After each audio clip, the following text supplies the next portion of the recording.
Hello, this video is basically made for final year students who are planning to make their project presentation, as presentation of project is part of the requirement for the award of whatever degree a student wants to get, be it NC, be it a bachelor degree, BEd, or any form of degree. In this video, I will actually want to discuss two forms of presentation here. The very first form of presentation is the one that is for final year students. That is called project presentation. That one usually requires the use of PowerPoint. A PowerPoint presentation is a standard way of summarizing whatever project a student has written and how such a project could be, briefly presented to those that are examining the students. So this PowerPoint presentation, which a student has gotten on his system, will be projected to the screen by the projector.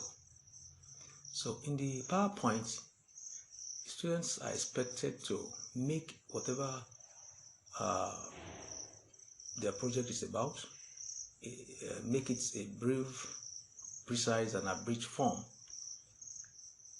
that will not be too boring, because when you have a PowerPoint presentation and the frames are too much, its presentation will, apart from the fact that we consume a lot of time, it will equally be boring to listeners or audience. So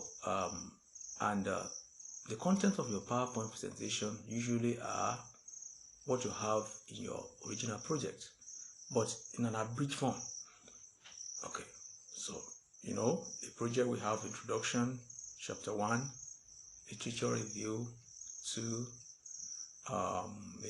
methodology, 3, results, 4, and chapter 5 are usually conclusion and recommendation of future study.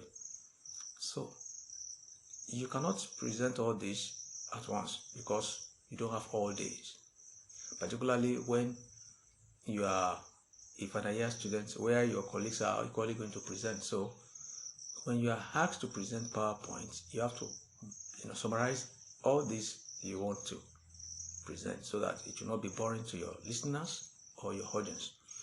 So this requires a clever way of making sure that relevant points are in the frames or in the PowerPoint. So that is the very first one, which is the most common type of presentation. The other one, I will put them under seminar project presentation. Seminars are just integral parts of project presentation. Usually they could be tagged as pre-data or post-data.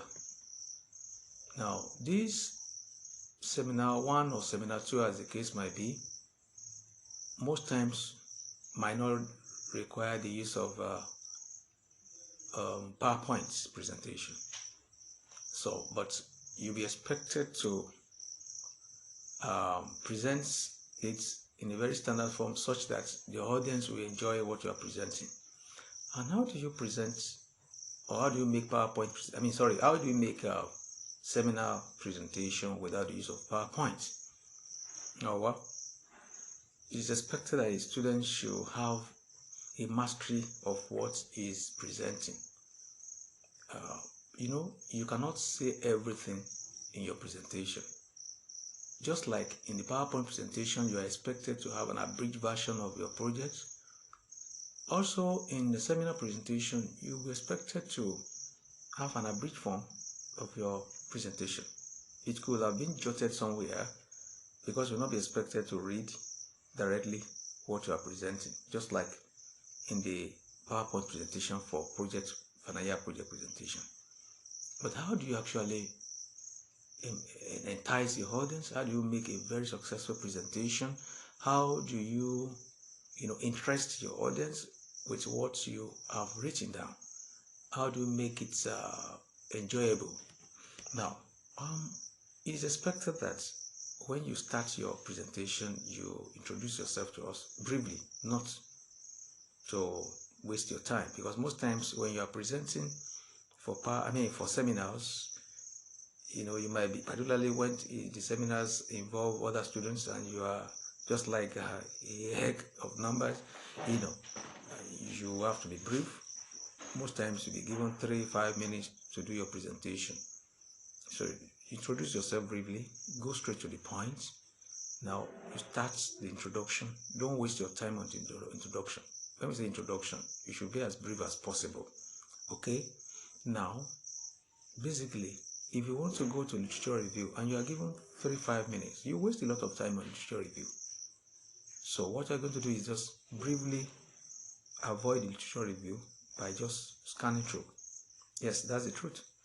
But what we expect you to do is to go to the discussion aspect of your seminar presentation. That discussion aspect is very important. It forms the core of your presentation.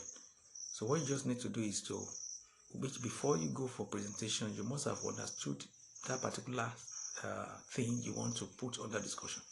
So go there, discuss it very well. While you are doing this, you don't have to look down. The position of your eyes should not be down. The position of your eyes should be a little above the audience. Okay? Don't look at their faces directly, just a little above their eyes. That boosts your confidence. Okay? Then start talking. Don't forget, don't say what you don't know. It is that thing you know that you should hammer on, you should reiterate, you should emphasize. Make sure you understand what you are saying. Make sure you understand what you are saying. Every other aspect of conclusion, recommendation, future study, they are not that relevant. The major thing that is relevant in your seminar presentation is the discussion aspect, because we want to know, that forms the core of the presentation. We want to know whether you actually understood what you did or not. So while you are presenting, be bold, be confident, dress corporate, don't panic. Don't panic. Don't use complex words. Use simple, understandable words. Avoid the use of vocabulary unnecessarily. Don't look at the faces of the audience. Look a little above their faces. And don't look down. Present normally. Relax your mind. Don't panic. Relax your mind. See the audience as partners in progress, as friends. Don't see them as examiners. If you relax your mind, you will not make mistakes. Your presentation will be perfect and be good, and you have your good marks. So I believe with all this said, you must have learned one or two things that will help you while you are doing your seminar presentation, whether it is seminar 1 or seminar 2.